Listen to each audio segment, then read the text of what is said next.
Well, hello everybody. Today is Friday, March the 20th, I think. Pretty sure that's what day it is. Anyway, I'm going to talk about how to live in the moment, how to live today. Something I've really learned in my first year of retirement. And this is not going to be about money, okay? This is about living in retirement, my first year, but it's not about money. For me, a thing that I have learned in this past year that's important is how to live today.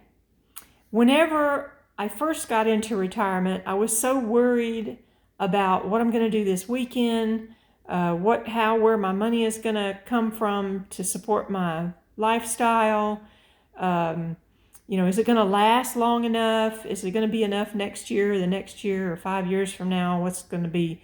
All these things just, it paralyzed me. It paralyzed me. And I would go over the numbers 100 times. And I was just paralyzed with all that. And if I wasn't thinking about that, I was thinking about the past. Because, I had made poor choices in the past. And I sold a house in the past that I wished I hadn't sold. And, it was just back and forth and back and forth. The past to the future. And I was missing out on what was going on right in front of me at the moment.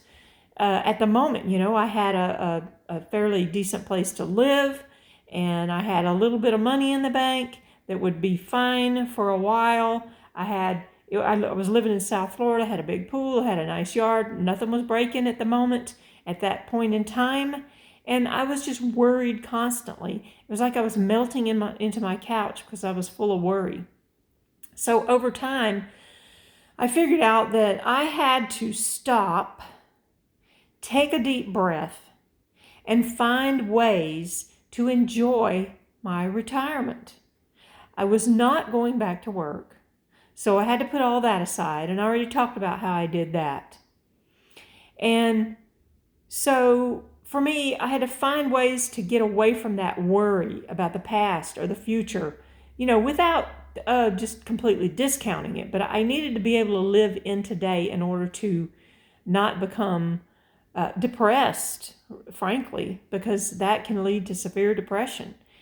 And so what I started doing is I would make a list of things to do. Now, this was not like a honey-do list of things to fix. That's different. That's chores. I'm talking about things to do for enjoyment, like reading a book. Well, reading a book for me involved either going to buy a book or going to the library or going online to see what's interesting, that kind of thing. And that takes a little bit of time. So in that moment, I'm enjoying my life by doing that thing because I like reading. And some days I could spend a whole day reading and I didn't really feel like I wasted my day. And that was a good thing for me to do because I've always enjoyed it. And another thing is certain kinds of meal planning for me because cooking is enjoyable, doing some of the prep is enjoyable, and then there's yard work. Some of the yard work is enjoyable, obviously not in the middle of the day when it's too hot. But it got me out of that worry mode or just getting in the pool and floating and trying to get the little sounds out of my head of past, Christmas. What's that character in Scrooge? The ghosts of Christmas past and future, and you need to stay in the present. That's how I look at it. So, frequently what I would do, especially if I was hung up on my phone or my computer or the TV, and I would be mindlessly watching something, meanwhile the little wheels are turning in my head and it couldn't shut it up, is I would do either of two things. I would go get in the pool because I couldn't have my phone in the pool. Turn some music on and I'd be distracted with that.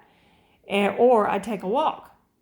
And usually I might have my phone with me, but I can't walk and look at my phone at the same time. So I'd put it in my pocket, put some music on, headphones, something like that. And I found that having a distraction works. And a lot of people say, well, you're not really living in the present if you're distracting yourself. Well, I had to distract my mind away from past and future. I had to distract my mind away from what ifs or regrets of what was in the past, because it would eat me alive otherwise. Now, like I said, it's been almost a year since I retired, and I consciously do that on purpose. I have a whiteboard on my refrigerator, and I write all kinds of things on it. But I will sometimes make a list of things that I want to do. And like I said, sometimes it's chores, sometimes it's ideas of things to do. Like making this video is an idea. It just doesn't come naturally for me. I'm not a natural speaker, and the ideas will come, and then the filler has to come as well. And, I don't do it very easily. So, that takes time. And to really come up with distractions, like I bought another DVD player because the old one was broken. And I have a few movies that I really like to watch again and again and again. They're old favorites. And I don't do it all the time, but I will do it occasionally. And that and the books and the walking. And now that I've moved, I don't have a pool anymore. So walking is it for me. And I did buy a bicycle, so I can ride a bicycle as well. So, and plus I'm in a small town where I grew up, so there's friends and family around here. And they have a tendency now to keep me busy as well. I'm cooking more things that are better for me. I'm not eating junk food. I've been eating mostly meat. My son has a grill at his house, and he's an awesome grill master, I guess you could call it. He grills stuff and he brings me stuff. He's been trying to get me to buy a grill, and I'm like, hell no, I ain't getting no grill. I don't have nothing to do with no grill. And so he laughs and rolls his eyes, and then he will grill stuff and bring it to me. Anyway, enough of that. But,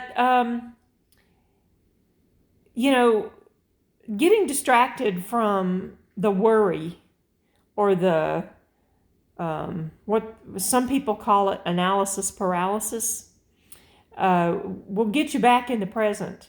Now, I know that people think of analysis paralysis as in conjunction with trying to get something done or plan something, which is, part of it.